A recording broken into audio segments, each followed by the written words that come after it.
Assalamualaikum warahmatullahi wabarakatuh.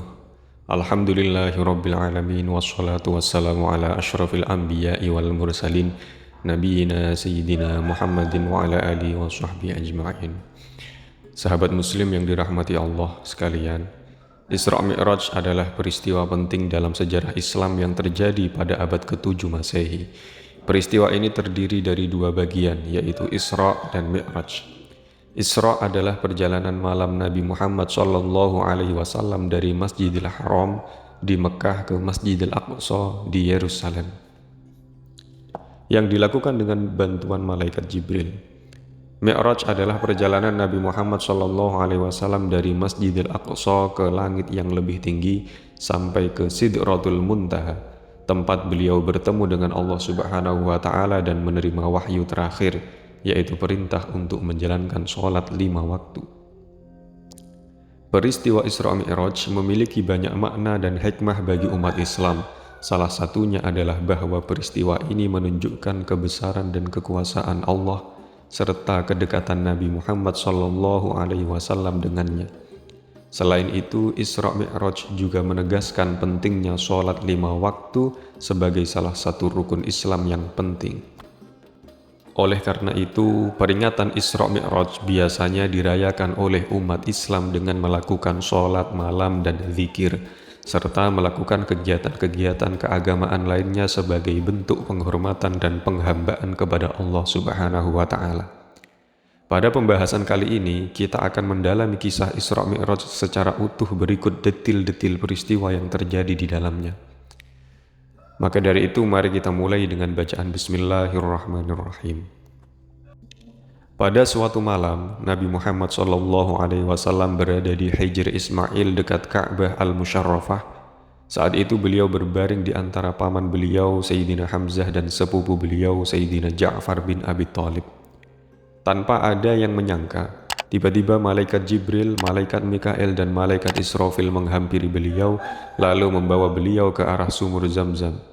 Setibanya di sana kemudian mereka merebahkan tubuh beliau Rasulullah untuk dibelah dadanya oleh Jibril alaihissalam.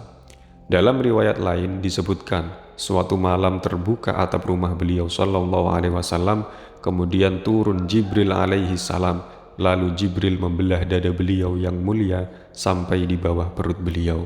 Lalu Jibril berkata kepada Mikail, "Datangkan kepadaku nampan dengan air Zamzam agar aku bersihkan hatinya dan aku lapangkan dadanya." Mungkin peristiwa penyucian ini menjanggalkan bagi sebagian orang, karena terkesan Nabi kotor sehingga butuh untuk disucikan. Padahal, Nabi sudah diciptakan oleh Allah dengan hati yang paling suci dan mulia. Penyucian ini tidak lain adalah untuk menambah kebersihan yang di atas kebersihan, kesucian yang di atas kesucian, dan untuk lebih memantapkan dan menguatkan hati beliau, karena akan melakukan suatu perjalanan yang maha agung dan penuh hikmah, serta sebagai kesiapan untuk berjumpa dengan Allah Subhanahu wa Ta'ala. Kemudian Jibril alaihissalam mengeluarkan hati beliau yang mulia lalu mencucinya 3 kali. Kemudian didatangkan satu wadah emas yang dipenuhi hikmah dan keimanan yang kemudian dituangkan ke dalam hati beliau. Maka penuhlah hati itu dengan kesabaran, keyakinan, ilmu dan kepasrahan penuh kepada Allah. Lalu dada beliau ditutup kembali oleh Jibril alaihissalam. Setelah itu disiapkan untuk baginda Rasulullah binatang yang bernama buruk, lengkap dengan pelana dan kendalinya. Binatang ini berwarna putih, lebih besar dari himar, lebih rendah dari bagal, memiliki kecepatan luar biasa. Dia letakkan telapak kakinya sejauh pandangan matanya. Buruk ini memiliki kedua telinga yang panjang. Jika turun, dia mengangkat kedua kaki depannya, diciptakan dengan 2 sayap pada sisi pahanya untuk membantu kecepatannya. Saat hendak menaikinya, Nabi Muhammad merasa kesulitan, maka beliau meletakkan tangannya di atas wajah buruk sembari berkata, "Wahai buruk, tidakkah kamu merasa malu? Demi Allah, tidak ada makhluk Allah yang menaikimu yang lebih mulia daripada dia, yakni Rasulullah." Mendengar ini, buruk merasa malu sehingga sekujur tubuhnya berkeringat. Setelah tenang, naiklah Rasulullah ke atas punggungnya dan sebelum beliau, banyak juga para nabi yang menaiki buruk ini. Dalam perjalanan, Jibril menemani di sebelah kanan beliau, sedangkan Mikail di sebelah kiri. Menurut riwayat Ibnu Sa'ad, Jibril memegang sanggur di pelana buruk, sedang Mikail memegang tali kendalinya. Mereka terus melaju, mengarungi alam Allah Subhanahu wa Ta'ala yang penuh keajaiban dan hikmah dengan inayah dan rahmatnya.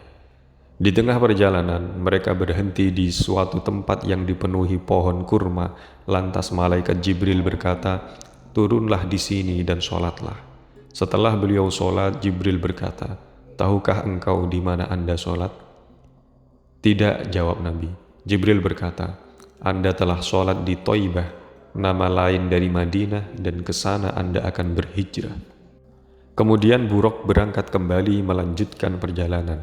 Secepat kilat dia melangkahkan kakinya sejauh pandangan matanya. Tiba-tiba Jibril berseru, "Berhentilah dan turunlah Anda serta sholatlah di tempat ini." Setelah sholat dan kembali ke atas Buraq, Jibril memberitahukan bahwa beliau sholat di Madyan, di sisi pohon di mana dahulu Musa bernaung di bawahnya dan beristirahat saat dikejar-kejar tentara Fir'aun.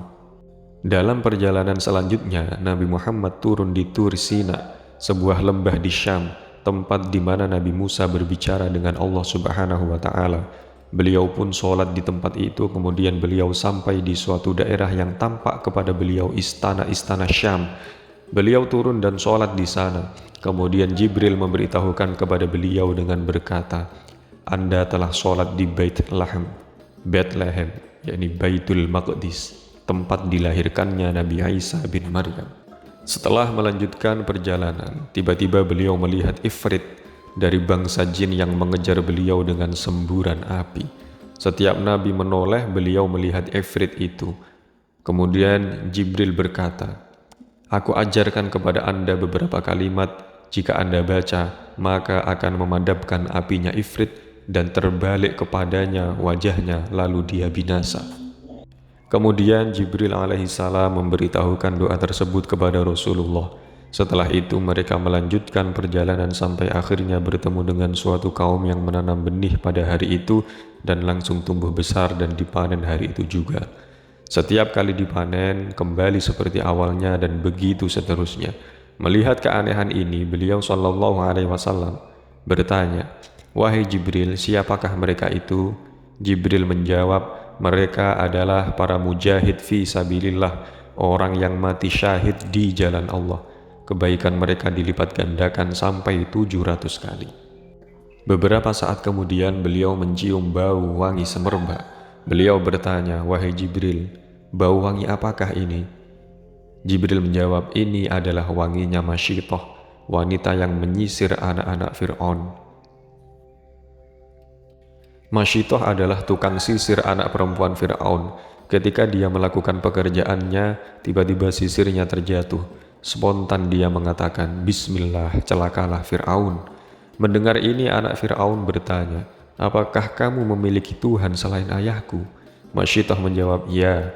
Kemudian dia mengancam akan memberitahukan hal ini kepada Fir'aun.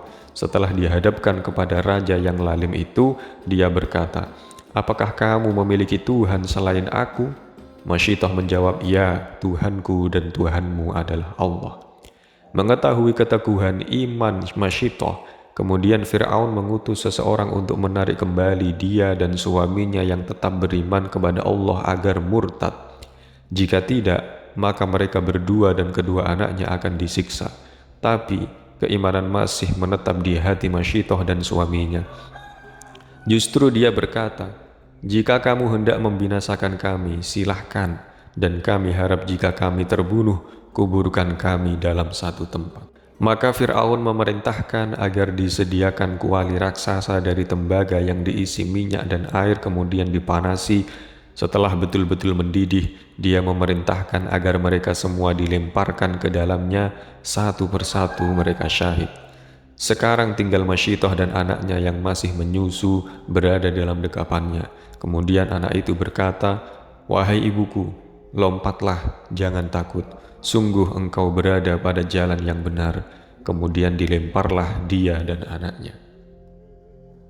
Kemudian di tengah perjalanan, Beliau juga bertemu dengan sekelompok kaum yang menghantamkan batu besar ke kepala mereka sendiri sampai hancur. Setiap kali hancur, kepala yang remuk itu kembali lagi seperti semula dan begitu seterusnya. Jibril menjelaskan bahwa mereka adalah manusia yang merasa berat untuk melaksanakan kewajiban sholat. Kemudian beliau juga bertemu sekelompok kaum. Di hadapan mereka ada daging yang baik yang sudah masak, sementara di sisi lain ada daging yang mentah dan busuk. Tapi ternyata mereka lebih memilih untuk menyantap daging yang mentah dan busuk itu. Ketika Rasulullah menanyakan perihal ini, Jibril menjawab, mereka adalah manusia yang sudah mempunyai istri yang halal untuknya, tapi dia justru berzina, berselingkuh dengan wanita yang jelek dan hina. Dan begitu pula mereka adalah para wanita yang mempunyai suami yang halal baginya, tapi justru dia mengajak laki-laki lain untuk berzina dengannya. Ketika beliau melanjutkan perjalanan, tiba-tiba seseorang memanggil beliau dari arah kanan, "Wahai Muhammad, aku meminta kepadamu agar kamu melihat aku," tapi Rasulullah tidak memperdulikannya. Kemudian Jibril menjelaskan bahwa itu adalah panggilan Yahudi. Seandainya beliau menjawab panggilan itu, maka umat beliau akan menjadi Yahudi. Begitu pula beliau mendapat seruan serupa dari sebelah kirinya yang tidak lain adalah panggilan Nasrani, namun Nabi tidak menjawabnya. Walhamdulillah. Kemudian tiba-tiba muncul di hadapan beliau seorang wanita dengan segala perhiasan di tangannya dan seluruh tubuhnya. Dia berkata, "Wahai Muhammad, lihatlah aku." Tapi Rasulullah tidak menoleh kepadanya. Jibril berkata, "Wahai Nabi, itu adalah dunia. Seandainya Anda menjawab panggilannya, maka umatmu akan lebih memilih dunia daripada akhirat." Demikianlah perjalanan ditempuh oleh beliau sallallahu alaihi wasallam dengan ditemani Jibril dan Mikail. Begitu banyak keajaiban dan hikmah yang beliau temui dalam perjalanan itu sampai akhirnya beliau berhenti di Masjidil Aqsa. Beliau turun dari buraq lalu mengikatnya pada salah satu sisi pintu masjid, yakni tempat di mana biasanya para nabi mengikat buraq di sana. Kemudian beliau masuk ke dalam masjid bersama Jibril alaihissalam. Masing-masing melaksanakan sholat 2 rakaat. Setelah itu sekejap mata tiba-tiba masjid sudah penuh dengan sekelompok manusia. Ternyata mereka adalah para nabi yang diutus oleh Allah Subhanahu wa Ta'ala. Kemudian dikumandangkan azan dan iqamah. Lantas mereka berdiri bersaf-saf menunggu siapakah yang akan mengimami mereka. Kemudian Jibril alaihissalam memegang tangan Rasulullah lalu menyuruh beliau untuk maju. Kemudian mereka semua sholat 2 rakaat dengan Rasulullah sebagai imamnya. Beliaulah imam, pemimpin para anbiya dan mursalin. Setelah itu Rasulullah SAW merasa haus, lalu Jibril membawa 2 wadah berisi arak dan susu. Rasulullah SAW memilih wadah berisi susu lantas meminumnya. Jibril berkata, "Sungguh Anda telah memilih kefitrahan yaitu Islam. Jika Anda memilih khamr, arak, niscaya umat Anda akan menyimpang dan sedikit yang mengikuti syariat Anda."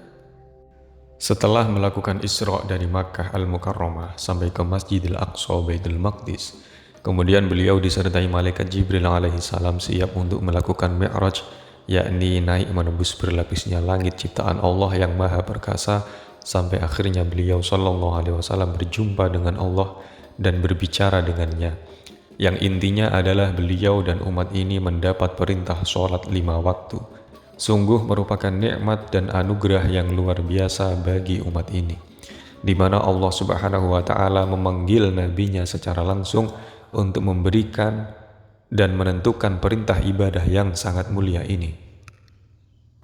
Cukup kiranya hal ini sebagai kemuliaan ibadah sholat, sebab ibadah lainnya diperintah hanya dengan turunnya wahyu kepada beliau, namun tidak dengan sholat.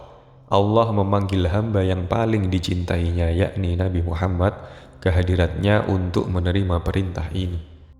Ketika beliau dan Jibril sampai di depan pintu langit pertama, ternyata di sana berdiri malaikat yang bernama Ismail. Malaikat ini tidak pernah naik ke langit atasnya dan tidak pernah pula turun ke bumi kecuali di saat meninggalnya Rasulullah SAW. Dia memimpin 70.000 tentara dari malaikat yang masing-masing malaikat ini membawahi 70.000 malaikat pula. Jibril meminta izin agar pintu langit pertama dibuka, maka malaikat yang menjaga bertanya, "Siapakah ini?" Jibril menjawab, "Aku Jibril." Malaikat itu bertanya lagi, "Siapakah yang bersamamu?" Jibril menjawab, "Muhammad sallallahu alaihi wasallam." Malaikat bertanya lagi, "Apakah beliau telah diutus atau diperintah?" Jibril menjawab, "Benar." Setelah mengetahui kedatangan Rasulullah, malaikat yang bermukim di sana menyambut dan memuji beliau dengan berkata, "Selamat datang. Semoga keselamatan menyertai Anda, wahai saudara dan pemimpin. Andalah sebaik-baik saudara dan pemimpin serta paling utamanya makhluk yang datang." Maka dibukalah pintu langit dunia ini. Setelah memasukinya, beliau bertemu Nabi Adam dengan bentuk dan postur sebagaimana pertama kali Allah menciptakannya. Nabi Shallallahu Alaihi Wasallam bersalam kepadanya. Nabi Adam menjawab salam beliau seraya berkata, "Selamat datang wahai anakku yang soleh dan Nabi yang soleh." Di kedua sisi Nabi Adam terdapat dua kelompok. Jika melihat ke arah kanannya, beliau tersenyum dan berseri-seri. Tapi jika memandang kelompok di sebelah kirinya, beliau menangis dan bersedih. Kemudian Jibril alaihissalam menjelaskan kepada Rasulullah bahwa kelompok di sebelah kanan Nabi Adam adalah anak cucunya yang bakal menjadi penghuni surga, sedang yang di kirinya adalah calon penghuni neraka. Kemudian Rasulullah melanjutkan perjalanannya di langit pertama ini. Tiba-tiba pandangan beliau tertuju pada kelompok manusia yang dihidangkan daging panggang dan lezat di hadapannya, tapi mereka lebih memilih untuk menyantap bangkai di sekitarnya. Ternyata mereka adalah manusia yang suka berzina, meninggalkan yang halal untuk mereka dan mendatangi yang haram.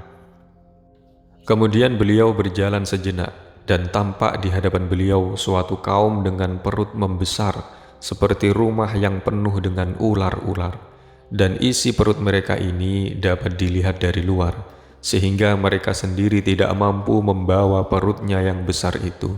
Mereka adalah manusia yang suka memakan riba. Di sana beliau juga menemui suatu kaum, daging mereka dipotong-potong, lalu dipaksa agar memakannya, lalu dikatakan kepada mereka, "Makanlah daging ini sebagaimana kamu memakan daging saudaramu di dunia," yakni menggunjing atau berghibah. Kemudian beliau naik ke langit kedua seperti sebelumnya. Malaikat penjaga bertanya seperti pertanyaan di langit pertama. Akhirnya disambut kedatangan beliau Shallallahu Alaihi Wasallam dan Jibril alaihissalam seperti sambutan sebelumnya. Di langit ini beliau berjumpa Nabi Isa bin Maryam dan Nabi Yahya bin Zakaria. Keduanya hampir serupa baju dan gaya rambutnya, masing-masing duduk bersama umatnya. Nabi SAW mengsifati Nabi Isa bahwa dia berpostur sedang, putih kemerah-merahan warna kulitnya, rambutnya lepas terurai seakan-akan baru keluar dari kamar mandi. Karena kebersihan tubuhnya, Nabi menyerupakannya dengan sahabat beliau Urwah bin Mas'ud As-Saqafi. Nabi bersalam kepada keduanya dan dijawab salam beliau disertai sambutan, "Selamat datang wahai saudaraku yang soleh dan Nabi yang soleh." Kemudian tiba saatnya beliau melanjutkan ke langit ketiga. Setelah disambut baik oleh para malaikat, beliau berjumpa dengan Nabi Yusuf bin Ya'qub. Beliau bersalam kepadanya dan dibalas dengan salam yang sama seperti salamnya Nabi Isa. Nabi berkomentar, "Sungguh dia telah diberikan separuh ketampanan." Dalam riwayat lain beliau bersabda, "Dialah paling indahnya manusia yang diciptakan Allah." Dia telah mengungguli ketampanan manusia lain ibarat cahaya bulan purnama mengalahkan cahaya seluruh bintang. Ketika tiba di langit keempat, beliau berjumpa Nabi Idris alaihissalam. Kembali beliau mendapat jawab salam dan doa yang sama seperti nabi-nabi sebelumnya. Di langit kelima, beliau berjumpa Nabi Harun bin Imran alaihissalam. Separuh janggutnya hitam dan separuhnya lagi putih karena uban, lebat dan panjang. Di sekitar Nabi Harun tampak umatnya sedang khusyuk mendengarkan petuahnya. Setelah sampai di langit keenam, beliau berjumpa beberapa nabi dengan umat mereka masing-masing. Ada seorang nabi dengan umat tidak lebih dari 10 orang, ada lagi dengan umat di atas itu, bahkan ada lagi seorang nabi yang tidak ada pengikutnya. Kemudian beliau melewati sekelompok umat yang sangat banyak menutupi ufuk. Ternyata mereka adalah Nabi Musa dan kaumnya. Kemudian beliau diperintah agar mengangkat kepala beliau yang mulia. Tiba-tiba beliau tertegun dan kagum karena pandangan beliau tertuju pada sekelompok umat yang sangat banyak menutupi seluruh ufuk dari segala sisi. Lalu ada suara, "Itulah umatmu." Dan selain mereka terdapat 70.000 orang yang masuk surga tanpa hisab. Pada tahapan langit ke-6 inilah beliau berjumpa dengan Nabi Musa alaihissalam, seorang nabi dengan postur tubuh tinggi, putih kemerah-merahan warna kulit beliau. Nabi SAW bersalam kepadanya dan dijawab oleh beliau disertai dengan doa. Setelah itu Nabi Musa berkata, "Manusia mengaku bahwa aku adalah paling mulianya manusia di sisi Allah, padahal dia, yakni Rasulullah SAW, lebih mulia di sisi Allah daripada aku." Setelah Rasulullah melewati Nabi Musa, beliau menangis kemudian ditanya akan hal tersebut. Beliau menjawab, "Aku menangis karena seorang pemuda yang diutus jauh setelah aku, tapi umatnya lebih banyak masuk surga daripada umatku." Kemudian Rasulullah memasuki langit ke-7.